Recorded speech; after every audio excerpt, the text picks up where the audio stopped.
entend souvent parler de polarisation dans le débat public, sur les réseaux sociaux, sur les plateformes de recommandation. Bon alors, je sais que pas mal de gens aiment remettre en question ce phénomène, surtout en France, mais c'est pas de ça qu'on va parler ici. En fait, supposons qu'il y ait effectivement de la polarisation, voire qu'elle empire avec le temps. Face à cela, beaucoup de gens ont la réaction suivante: mais en quoi est-ce un problème ?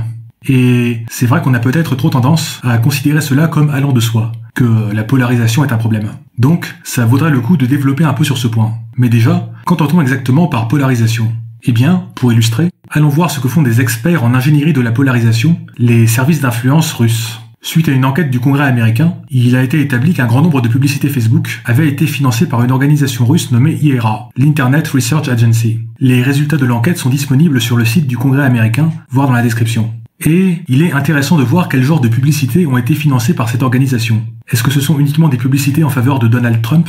Eh bien, non, pas exactement. Par exemple, l'IRA a financé à la fois la mise en avant de posts Facebook qui glorifient la police américaine et des mèmes anti-police. Et à première vue, on pourrait se dire que c'est idiot.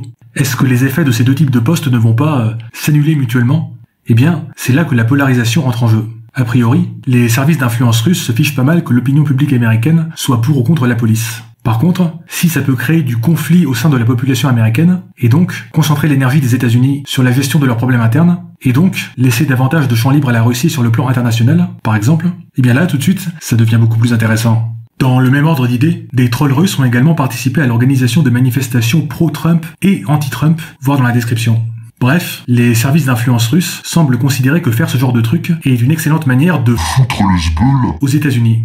Alors, peut-être qu'ils se plantent complètement de stratégie, mais a priori, je dirais qu'ils maîtrisent assez bien leur corps de métier. C'est tout un savoir-faire. Notez que ces publicités Facebook n'apportent pas de nouvelles informations pertinentes au débat public. C'est juste de la galvanisation de sentiments pro-police ou anti-police, pro-Trump ou anti-Trump, etc. Le résultat de l'opération, c'est surtout que chaque camp va penser un peu plus que la veille que l'autre camp est stupide, malveillant et dangereux. Alors que rien n'a changé dans la situation, concrètement. Et ce genre de post ou de mème peut entraîner une sorte de cercle vicieux de polarisation. La situation reste la même, mais les deux camps en présence sont de plus en plus galvanisés et survoltés, ce qui peut conduire à des actions qui, elles, vont réellement empirer la situation. Bon, là, avant d'aller plus loin, il faut que je dissipe un gros malentendu.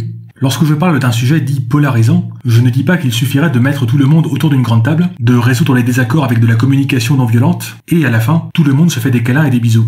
Même si chaque camp comprenait aussi bien que possible la perspective de l'autre camp, il pourrait toujours y avoir des désaccords, notamment parce que tout le monde n'a pas les mêmes intérêts. Par exemple, si on relançait le débat sur l'ISF, l'impôt sur la fortune, eh bien, on pourrait constater, de façon extrêmement surprenante et inattendue, que le camp des « riches » tend à être contre l'ISF, et que le camp des « pauvres » tend à être pour l'ISF. Incroyable, n'est-ce pas ? Mais justement, la polarisation nous éloigne de cette compréhension mutuelle maximale des deux camps, et ce, de façon absolument pas constructive. Par exemple, il y a ce qu'on appelle le perception gap aux États-Unis, voire dans la description. C'est la différence entre ce que pensent les électeurs démocrates sur divers sujets et ce que les républicains pensent que les démocrates pensent sur ces sujets, et vice-versa.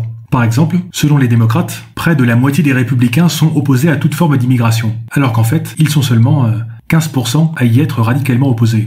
De même, selon les républicains, plus de la moitié des démocrates pensent que la grande majorité des policiers sont de mauvaises personnes, alors qu'en fait, ils sont seulement 15% à le penser. Alors, encore une fois, on peut tout à fait avoir de profonds désaccords sur ce genre de sujet.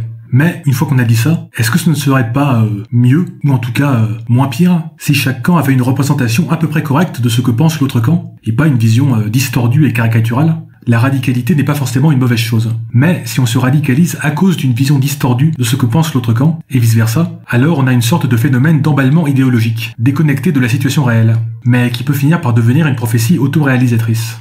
Prenons par exemple le débat sur les OGM en France. Bon alors, j'ai un avis sur la question. Oui, je ne suis pas neutre, je suis biaisé. Mais, pour autant, je ne trouverais pas du tout souhaitable que ce débat se polarise encore davantage.